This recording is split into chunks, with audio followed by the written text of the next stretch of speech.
In front of me is Samsung Galaxy M23 and today I would like to show you how you can operate apps permissions. Begin by launching Settings and scrolling down to access Security and Privacy. Then scroll down again to tap on Permission Manager and pick any feature that you wish to manage, like Camera.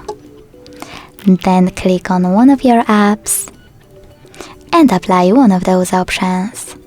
Allow only while using the app, ask every time, or don't allow.